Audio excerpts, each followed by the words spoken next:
There's one piece of relationship advice I've stumbled on that has strengthened every single relationship for me, whether that's with friends, family, colleagues, or my partner. And I only wish that someone had shared this with me sooner.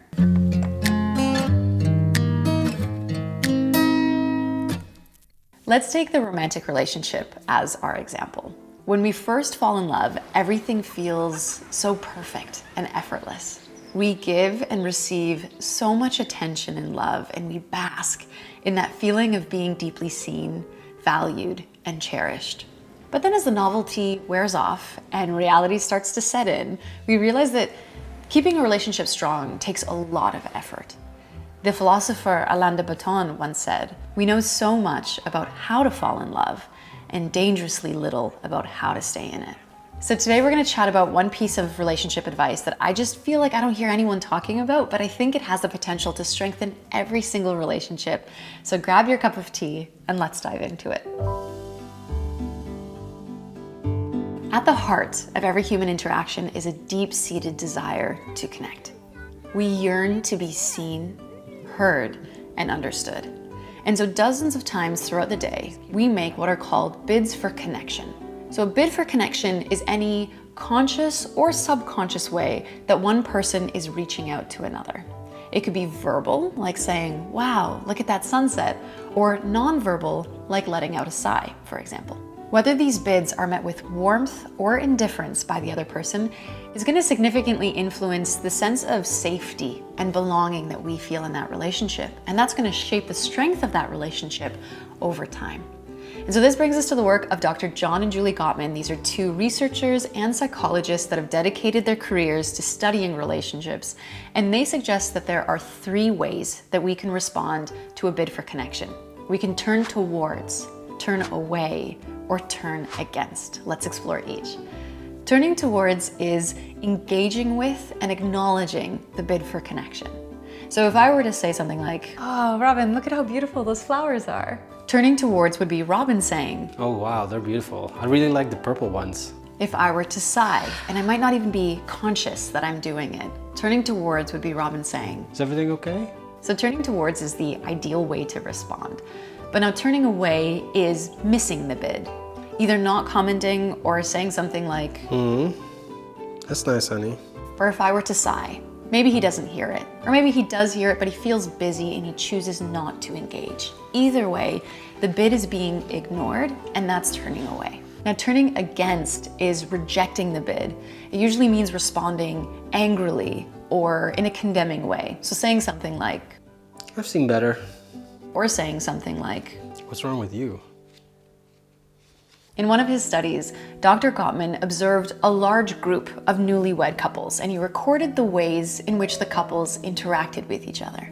Then everyone went home, and 6 years later, he followed up with them. And what he found was that the couples that were still married had back then averaged turning towards each other's bids 86% of the time, whereas the couples that were now divorced had averaged turning towards each other's bids only 33% of the time. And so it became very clear then that relationships thrive on responsiveness and die with dismissiveness.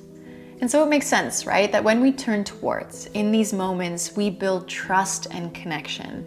And I think we can all agree that when we turn against, when we reject someone's bid, when we say something angrily, it's not very nice. But what's so interesting, and what I think so many people don't realize, I didn't before I learned this, is that turning away can actually be more harmful than turning against. Because it feeds into this idea of social isolation. And it can kind of be the silent killer of relationships because it sends a subtle but very harmful message of indifference. And it can make the other person feel unseen and undervalued.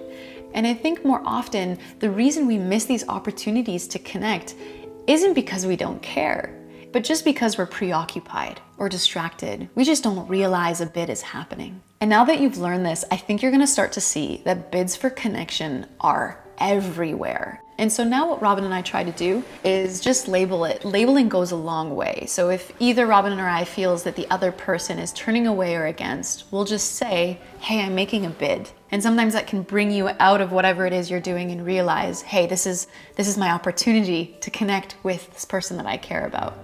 What I'll also do is if Robin says, for example, I've had a really tough day, instead of saying something like, oh, that really sucks, I'm sorry, which can look like a turning towards, but it's quite superficial, I'll just try to engage a little bit more. I'm sorry you had a bad day. Tell me why, what happened? And trying to go a little bit deeper. Feel the difference, right?